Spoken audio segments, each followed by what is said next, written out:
얼마 전 저는 파혼을 했습니다. 남자친구를 정말 사랑했고, 한때는 하늘에서 제게 내려준 배필이라고도 믿었지만, 시어머니나 시아버지가 될 인간들이 하는 행색을 보아하니 결혼하면 그대로 지옥불에 떨어지겠더라고요. 그래서 결단을 내린 거예요. 남자친구는 몇 날 며칠을 울고불고 매달리며 제게 아주 조금의 양보만 해달라 부탁을 했지만 어림도 없었어요. 솔직히 말해서 자기 부모와 인연을 끊고 살겠다고 약속해도 모자를 파네 오히려 저한테 양보를 해달라는 말에 어이가 없었죠. 이혼보다 파혼이 낫다는 말이 있긴 하지만 앞으로 누굴 만나더라도 저는 파혼했었다는 말을 꼭 할 겁니다. 그게 상대방에 대한 예의니까요. 그런 면에서는 지금까지 티끌 하나 없던 제 인생에 오점을 남긴 것 같은 기분을 지울 수가 없네요. 아무튼 남자친구와 연애를 할 때만 해도 내가 누군가에게 이토록 사랑을 받을 수 있고 절대적으로 귀한 존재라는 사실을 처음으로 느꼈어요. 물론 이전에도 다른 남자들을 만나기는 했었죠.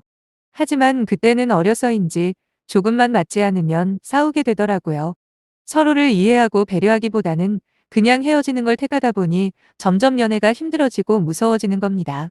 그러다 친구 소개로 남자친구를 만났어요.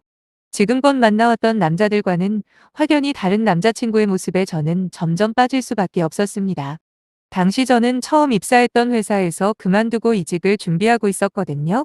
사실 경제적으로는 큰 어려움이 없었지만 아무래도 심리적으로는 많이 위축이 된 상황이었는데 그런 저의 자존감을 살려준 건 바로 남자친구의 따뜻한 위로와 격려였습니다. 왜 사람이라는 게 그렇잖아요. 스스로 힘내자 으쌰으쌰 하는 것도 중요하지만 옆에서 잘 될 거라고 너는 충분히 대단한 사람이니까 곧 너희 가치를 알아줄 좋은 회사가 나타날 거라는 남자친구의 말이 저한테는 얼마나 큰 용기가 되었는지 몰라요.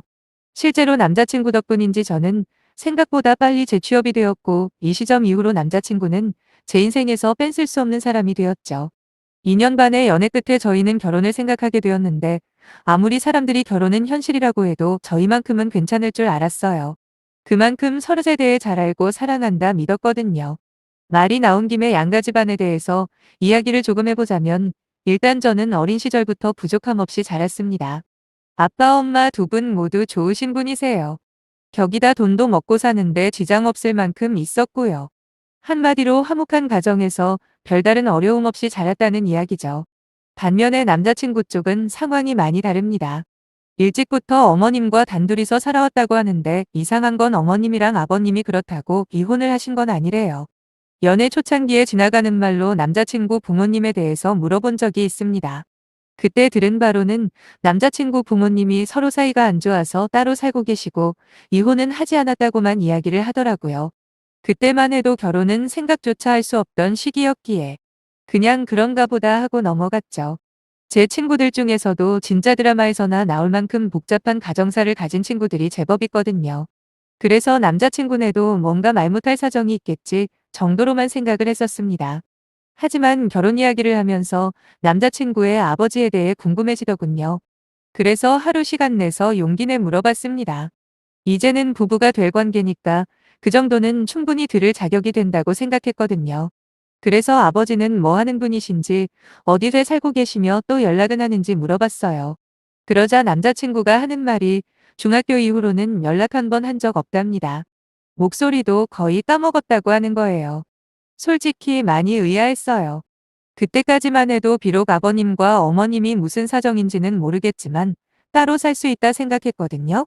왜 별거라고 하잖아요. 하지만 적어도 자식인 남자친구를 봐서 차마 이혼을 못하고 있구나라고만 생각을 했죠.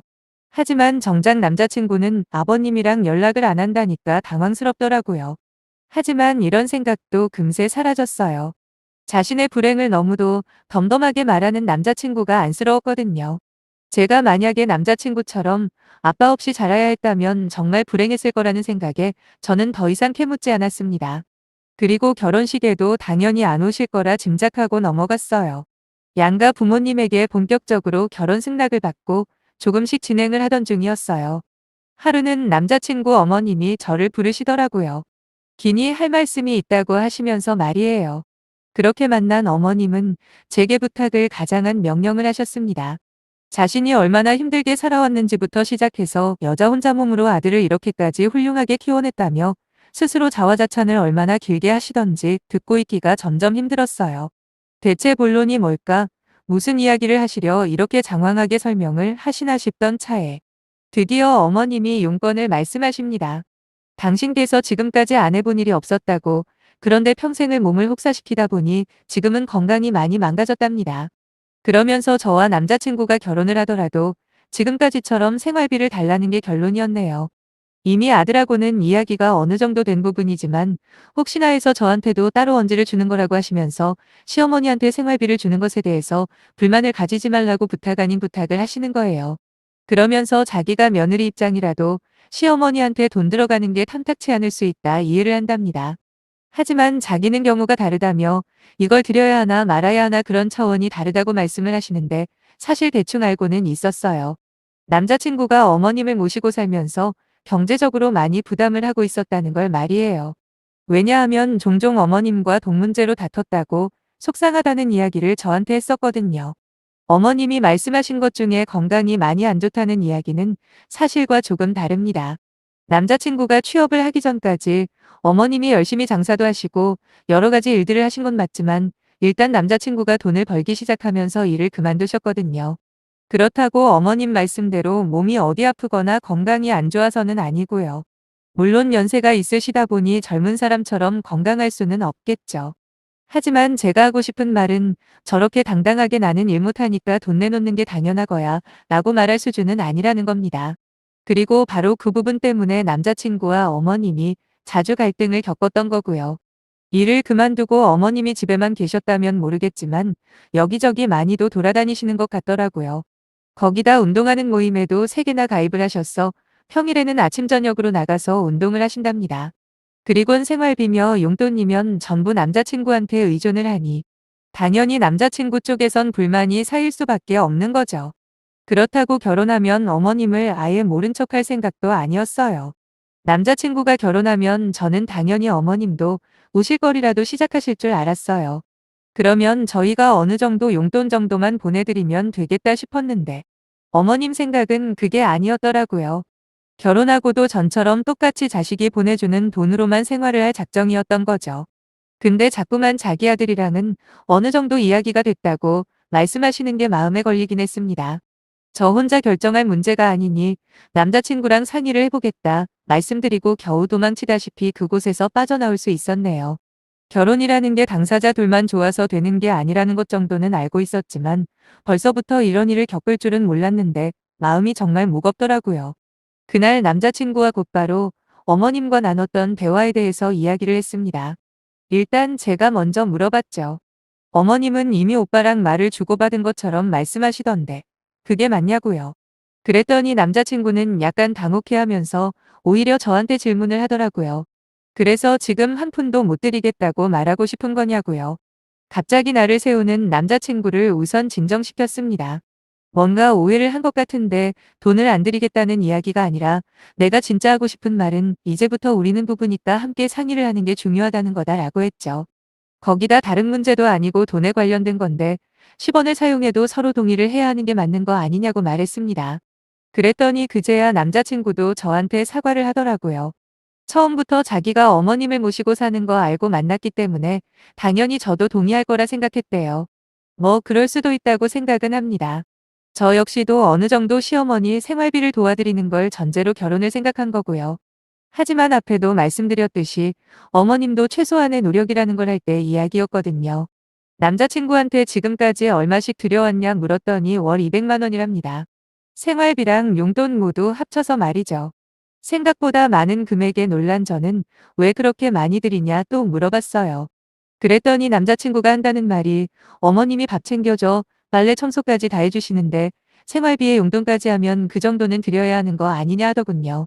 그래 그거야 결혼기 전이니까 그렇다 치고 우리가 결혼하고 난 후에는 얼마씩 드릴 예정이냐고 하니까 어머님이 똑같이 200만 원을 보내라고 하셨다는 거예요.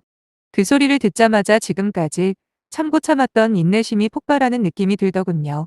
아니 결혼 전에 살림해주고 생필품 비용까지 감안해서 200만 원 들였다 쳐도 이제 결혼하고 분가를 하는데 무슨 200만 원이냐.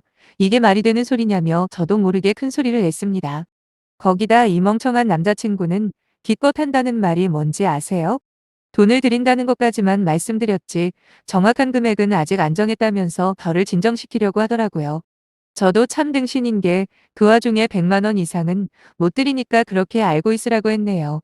한 달에 100만 원이라니요. 남자친구는 자기가 책임지고 말씀드린다 약속을 했고 며칠 후에 결혼하고 생활비는 100만 원씩 드리는 걸로 결론을 지었답니다.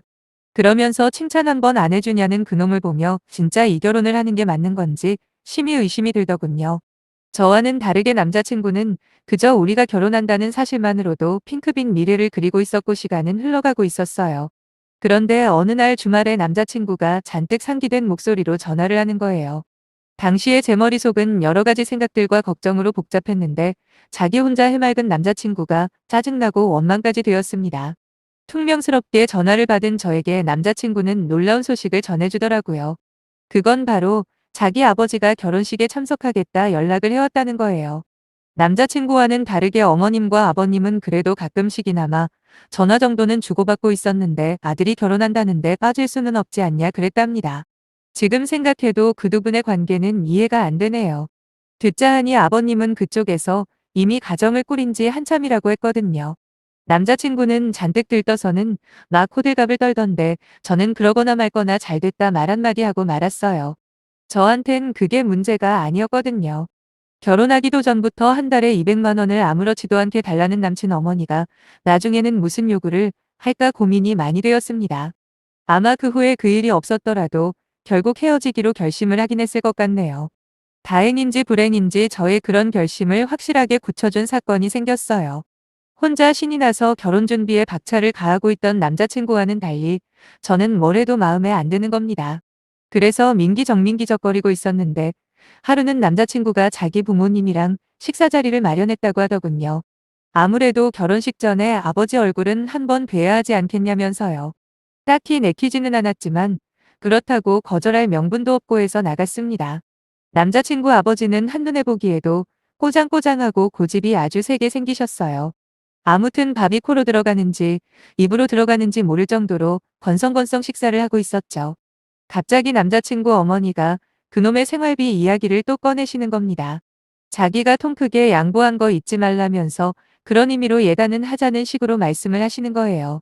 이미 양가 부모님들에게 예단이나 뭐 그런 거 할 돈으로 집 구하는데 최대한 보태자고 결론을 내놓은 상태였거든요. 근데 이제 와서 다시 예단은 해야겠다니 정말 어이가 없었죠. 눈치를 딱 보아하니 생활비를 깎아준 게 계속 마음에 걸렸던 것 같았어요. 더 황당한 건 옆에 있는 남자친구 아버지가 한 말이었네요. 자기는 명품 시계 하나면 된다는 겁니다. 아니 지금까지 아버지 노릇이라고는 해본 적도 없는 것 뻔히 다 아는데 몇십 년 만에 나타나서는 명품 시계라도 괜찮다니요. 차라리 그동안 미안했다면서 결혼 비용을 보태줘도 모자를 파네 말이에요. 하도 기가 차서 아무 대답도 못하고 그냥 숟가락만 들고 있었습니다.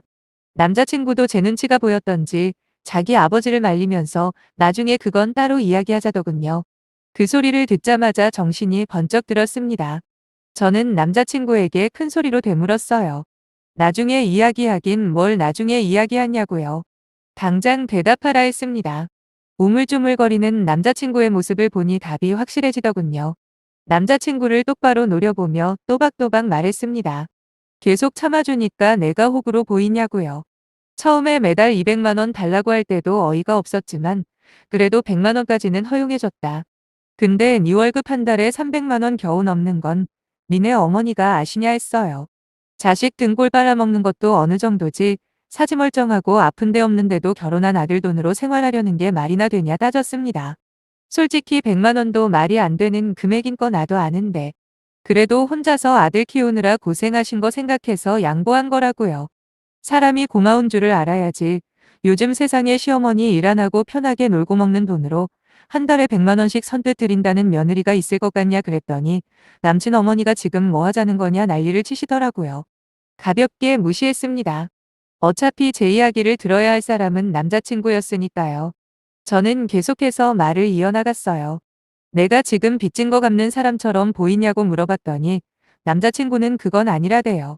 근데 왜 받을 거 덜 받은 사람처럼 이제 와서 예단을 입에 올리냐 했습니다. 아니 그렇잖아요. 남자친구 어머니 연세가 이제 62이십니다. 거기다 딱히 지병을 앓거나 움직이지 못하는 것도 아니에요. 저희 엄마가 연세는 더 많으신데 아직도 아빠 회사에 매일같이 출근하시거든요. 근데 남친 어머니는 뭐가 그렇게 잘났답니까? 그리고 아버지 문제도 그렇다고 내가 알기로는 아들한테 해준 거 하나 없는 걸로 아는데 무슨 명품 시계 타령을 하시는지 정말 뻔뻔한 거 아니냐 그랬어요. 근데 그걸 그 자리에서 거절하지도 못하고 나중에 이야기하자는 너도 참 등신이라고요. 그러면서 네가 내 입장이라면 자식들 피 빨아먹을 궁리만 하는 니네 집 며느리가 되고 싶겠냐 말하곤 모두 보는 앞에서 그대로 일어나 나와버렸습니다. 헐레벌떡 뛰어나와 저를 잡는 남친을 뿌리치고 뒤도 안 돌아보고 집으로 와버렸네요. 혼자 씩씩거리며 들어오는 저를 보고 부모님은 무슨 일이냐 물으시길래 울면서 전부 다 말씀드렸습니다. 처음에는 저보다 더 화를 내셨지만 이내 저한테 그러시더라고요. 차라리 잘된 일이라고요. 원래 늦었다 싶을 때가 가장 빠른 법이라며 지금이라도 알게 된 게 다행이랍니다. 제 예상대로 그날 이후로 남자친구한테 하루가 멀다 하고 전하며 문자 폭탄이 쏟아지더군요. 남자친구는 무조건 자기가 잘못했다면서 제가 원하면 매달 드리는 생활비도 안 드릴 거고 자기 엄마도 꼭 일하게 만들 거라대요. 예단 같은 것도 필요 없고 아버지랑도 다시 인연을 끊을 거랍니다. 그러게 처음부터 중간에서 교통정리 잘했으면 파혼까지는 안 했을 텐데 지금 생각해도 멍청한 놈이네요. 계속해서 제가 연락을 씹으니까 나중에는 중내만의 이상한 사진까지 보내며 협박까지 하더라고요. 솔직히 진짜로 무슨 일이라도 저지르진 않을까 마음이 흔들리긴 했어요. 하지만 이번에 한 번 넘어가 주면 그때는 두 번 다시 발을 못 뺄 것 같은 예감이 강하게 들었고 매서 무시했죠. 그러기를 며칠이 지났나 갑자기 남자친구는 포기를 한 건지 연락이 뚝 끊어졌죠. 이제 끝났구나 싶은 그때 이번엔 미칠 듯한 욕설 문자가 수십 통이 오는 겁니다. 결국 남자친구의 본성이 그 정도였던 거예요. 입에 담지도 못할 욕설이 가득한 문자를 보게 된 아빠가 곧장 저를 데리고 남자친구 집에 찾아가 완전히 뒤집어 버렸어요. 마치 저를 만나면 가만히 안 둘 것처럼 굴던 남자친구는 몽둥이까지 들고 쳐들어간 아빠를 보자마자 돌았는지 곧바로 죄송하다는 말만 연발하는데 한때 내가 좋아했던 인간의 실체가 고작 저 정도로 찌질했구나 싶은 생각에 씁쓸했네요. 다시는 연락하지 않겠다는 각서까지 받고서야 그놈과의 관계는 깔끔하게 정리가 되었습니다. 바닥까지 전부 봐서 그런지 이별 후유증 같은 건 하나도 없더군요. 지금은 다시 예전처럼 잘 살고 있어요. 진짜 남자를 만나고 헤어지고 여러 번 해봤지만 이번처럼 막장은 처음입니다. 다시 한번 든든한 부모님이 있어서 얼마나 감사한지 모르겠네요. 앞으로 더욱더 효도하며 살려고요. 하나 깨달은 게 있다면 결혼은 정말 쉽지 않은 거구나 라는 거예요.